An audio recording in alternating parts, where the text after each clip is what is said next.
નમસ્કાર, આપ જોઈ રહ્યા છો નેશન પ્લસ ન્યૂઝ. હું છું આપની સાથે હેતલ વગર. ખોડલધામ અને સરદારધામ અંગે નેતાઓના હોબાળા બાદ સમગ્ર વિવાદ વધુ ગરમાયો છે.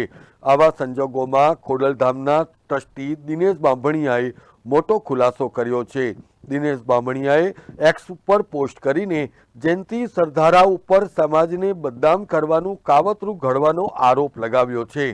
દિનેશ બાંભણિયાના જણાવ્યા અનુસાર ખોડલધામ અને સરદારધામને બદનામ કરવા માટે જયંતિ સરદારાને કોણે સોપારી આપી હતી એ ટૂંક સમયમાં એનો સ્ફોટક ખુલાસો પણ થશે. વધુમાં તેમણે કરેલી ટ્વીટમાં એમ પણ જણાવાયું છે કે કોના ફાર્મ હાઉસ ઉપર આ પ્રકારનું કાવતરું ઘડાયું તેની પણ માહિતી જાહેર કરાશે.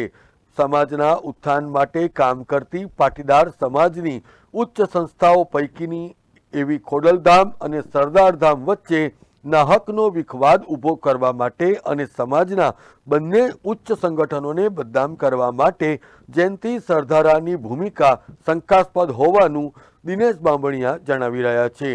સરદારધામ અને ખોડલધામ જેવી સામાજિક પ્રવૃત્તિનું કામ કરતી સંસ્થાઓ વિશે સંસ્થાને બદનામ કરવાનું અને સંસ્થાની બંને વચ્ચે વિખવાદ કરવાનું, પાટીદાર સમાજના લેવા અને કડવા વિશે જેમ ફાવે એમ ઉચ્ચારણો કરવાના, આ બાબતે જે જયંતિભાઈ સરદારા દ્વારા નિવેદન કરવામાં આવ્યું છે, અત્યાર સુધી બનાવની સાથે સૌની લાગણીઓ જોડાયેલી હતી અને દુઃખદ ઘટનાઓ છે એવું તમામ લોકોનું માનવું હતું.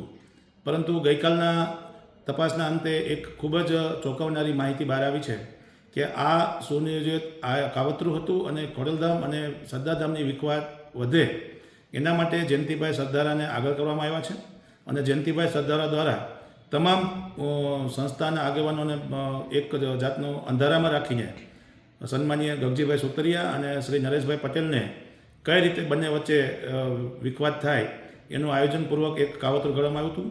આ કયા ફાર્મ હાઉસમાં કરવામાં આવ્યું છે, કેટલા લોકો ત્યાં હાજર હતા, આ તમામ માહિતી અમે ટૂંક સમયમાં જ આપની સામે લાવીશું. જય સરદાર, જય પાટીદાર.